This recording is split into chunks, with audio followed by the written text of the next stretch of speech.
let's start with some good news.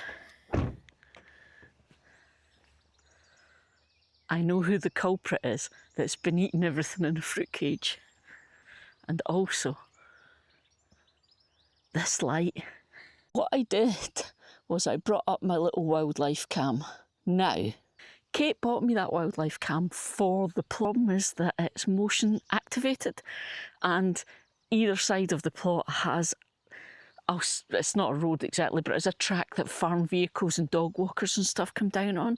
So I was trying to find a way to have it in the plot where it wasn't triggered every time somebody walked past. It was only triggered by things in the plot. So we've still got to sort that. But anyways, I'm here because I'm just going to do a wee double check on it from last night because we have discovered the culprit in here. So you remember how I was really certain it wasn't a rabbit, although a lot of the damage, like the blueberries, the sweet corn stuff, it really shouted rabbits. But we've put the rabbit-proof fence around the plot and we've never seen any evidence of rabbits in the plot. But also, the damage was in the fruit cage. And I went around and I checked and there was no sign of anything tampering with the boundaries of the fruit cage. And there's no sign of there being any burrows or anything getting in here. So I thought, well, in which case, it's something smaller. And to be honest, I was thinking a rat because there's a lot of rats up here. However, I was wrong. It's a rabbit.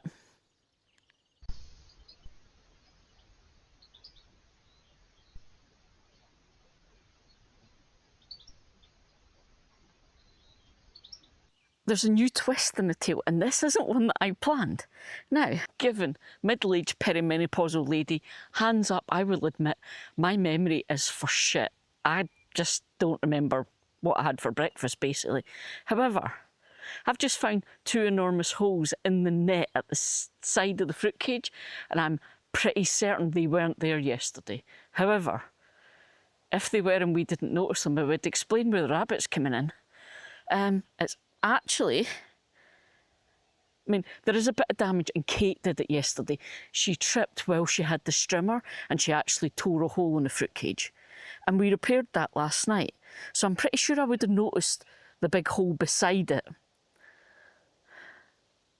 But there's a hole big enough to get both my hands through right here. And it's behind where the wildlife cam was. And there is footage from last night of the rabbit around that area. However, I've just found another hole in the door. Again, same size. It is weird. I wonder, have the rabbits chewed their way in? Is that a thing? Okay, so I've gone from solutions to the problems to now I don't know, a new problem. Right, but anyway, I'm here to water, so let's get the watering done. So like I said, I'm up here to get the watering done. The whole fruit cage thing was just an extra surprise this morning. I'll speak to Kate when I get back.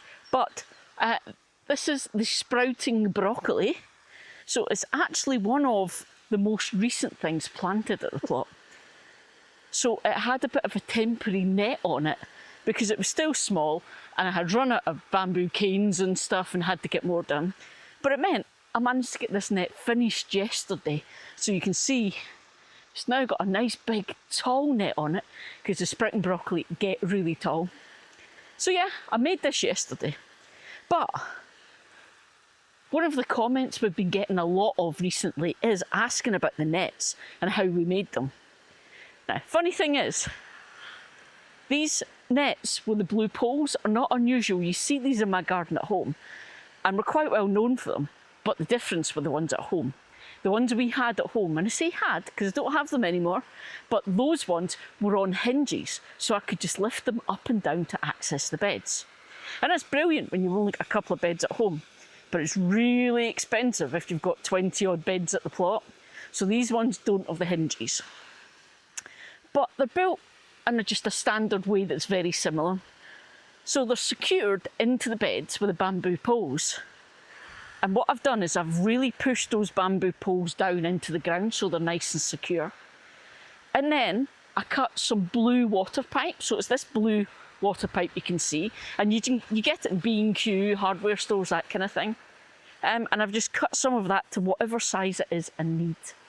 Now, the thing is, each bed may need a different size because it's determined by the size of the bed and the size of the plants you're growing. Because this is the super fine enviromesh I'm using. It's super, super duper fine to try and stop things like, well, maybe aphids, carrot fly, all that kind of stuff getting in. So it's kind of overkill for doing the brassicas, to be honest, and it wouldn't be my first choice for the brassicas. I'd rather just have butterfly net in here, but this is what I had. So I was making use of stuff I already had.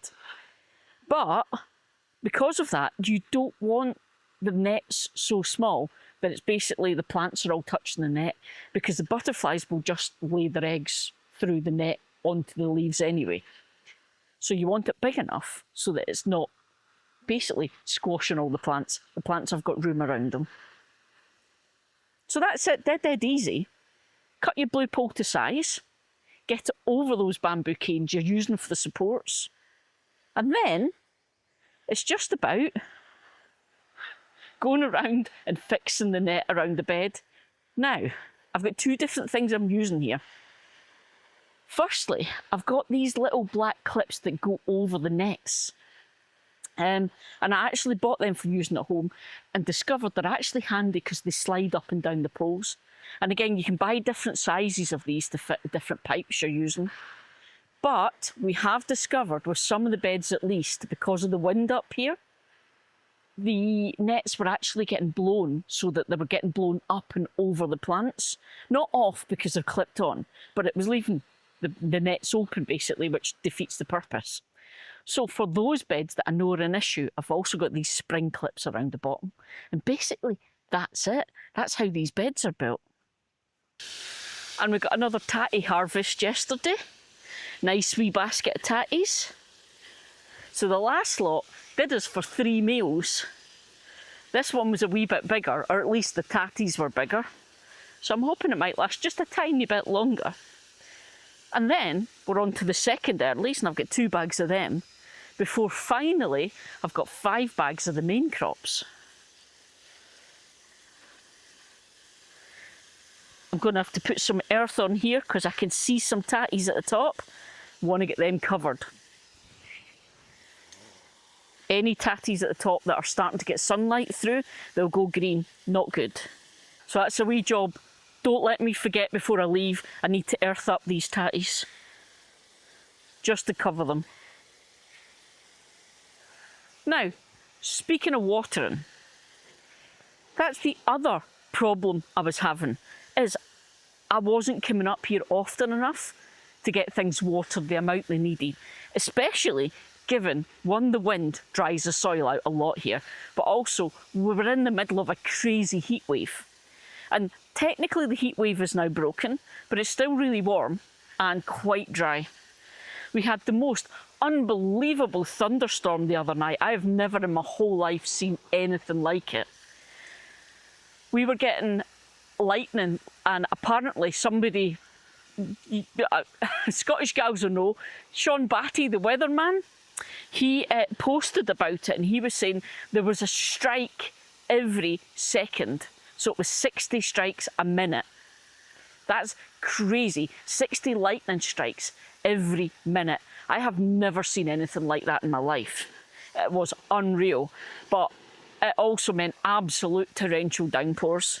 So everything got a good water that night. But of course, we're back to hot and a bit of sunshine and lots of wind now. It's got windy again. So yeah, that was a short respite from watering. However, another thing that loads of you guys talked about in the comments was olla pots. Some of you, because you use them, quite a lot of you were just saying you'd seen it on other YouTube channels and I should think about it. So I did a lot of research, because you guys know what I'm like. I do research things. I don't just do it because I see it on the internet. I'm not sure it is 100% right for me, because it offers 3 or 4 days worth of watering. But that's not really any better than what I've got just now, as I'm having to come up twice a week to water. But I did think I would give it a go just to see, as a bit of a test. So I had a rake around the garden at home and found some old terracotta pots, and well, actually some new terracotta pots that hadn't been used. And I had to go at making my own olla pots. I think you can guess what's coming. I've went and had a hunt. I've got a bundle of terracotta pots. I've got some sealant, some Gorilla Glue. I've got some corks. We're going to have a go at doing olla pots. So let's give it a try. Now, all I was doing there is, these are some fancy corks that we've got in house, bottle corks. I've just taken the bumpy bit off because I'm going to use that to seal the bottoms. So the whole thing with doing this, I wish I had started this earlier, because obviously it takes time for the glue to set. So I had to do the bottoms and then leave them out and come back. So believe it or not, I had to leave these sitting overnight and come back. But we're now going to glue the two pots together, and then I have to leave that overnight again. It needs about 24 hours to set. Forgot to bring my water with me this time. Again, I've been told dampen the rims of the pots. Apparently it helps with the glue. And also I've been told a really good thick layer of this stuff. So we shall see. I have to be honest, this is incredibly messy. So just be careful.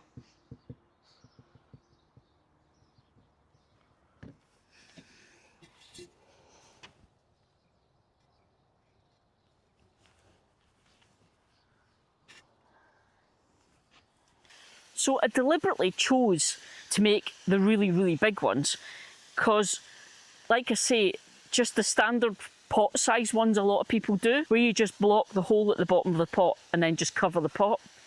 Those were the ones that were saying you would get about 3 days worth of water in them. So I thought I would do the double pot style, and that would give me a bit longer. And it seemed to go well. It was messy, I'm not going to lie, it was really messy and awkward to do. But I tried 2 ways. I tried the Gorilla Glue method that a lot of folk were recommending, and I also tried using sealant as well. And neither way looks particularly pretty. I think the Gorilla Glue possibly looks a little bit better than the sealant version. However, I made 4. 3 of them seemed to work. One of them was leaking at the bottom, so it'll need a wee bit of a repair. But I brought them up yesterday and thought I'll get them in round the squashes. There was a small flaw in my planning, going for the much bigger style. I got here, went to put them in the beds to realise they were bigger than my beds, so I couldn't actually bury the whole thing in the bed. Back to the drawing board. I'm not saying no to it, I'm not quitting, I just have to modify them a bit and think about it. But you know, it was an experience making them. So like I said, the whole thing with the nets is I can just push them up so I can get into the beds. It's time to take out these 2 broccoli plants because they have given me the main head and they have given me so many stems, but it is just getting silly now with the bolting, and they've passed their best basically. So they're coming out and I've got some little babies to go in and replace them.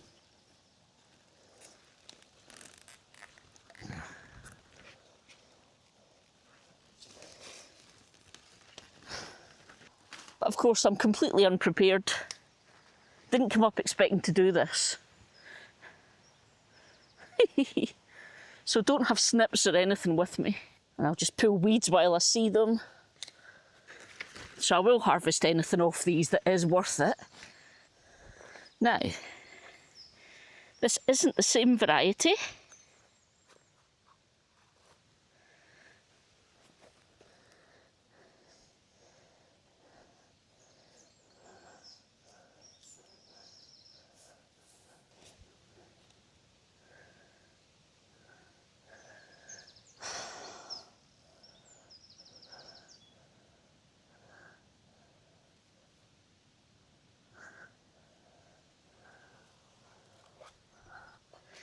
In true Eli fashion, that was cabbage, not calabrese. This is a calabrese. But as I was saying, not the same variety. Many times do you think I'm going to do that this year? Because I think that's the 3rd so far.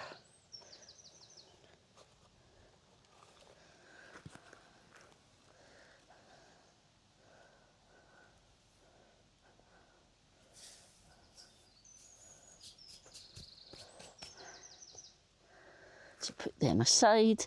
But those are marathon calabrese. They're actually plugs we bought because we've had a lot of stuff going on at home and a lot of focus on the garden that meant I haven't been able to sow my seeds and that kind of thing. I can't tell you details just now, it's another secrety thing you'll find out in a couple of weeks. But it meant I was a wee bit behind on that stuff. But that's okay. Local garden centre had plug plants. While the hose is going, there are a few pickings. Now, I didn't expect to do this. I haven't brought a knife, secateurs, anything. I'm going to try and do it with my little herb snips. That's not going to happen. I've got a nice head here I need to do. Okay.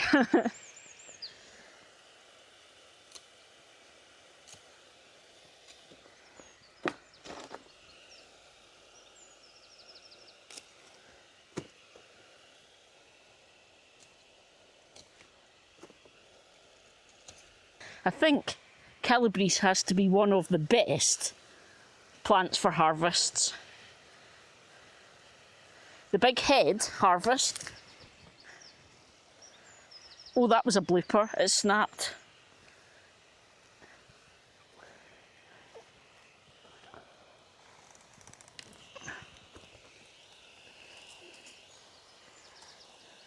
So you've got the big head harvest, that, you know, the obvious bit.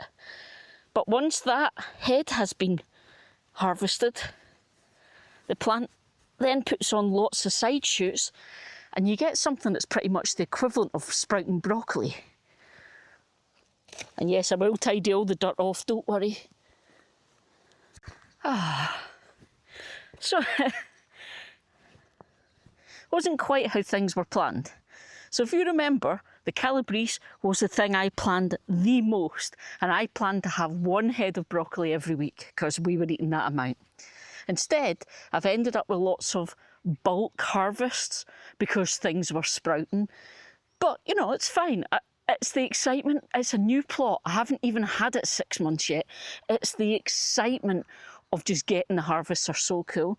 But what we've got now is there are still a couple of plants that are still going, but all those plants that are now spent, they've been replaced with nice new baby plants that'll be the next set of croppings. So yeah, so it's all good.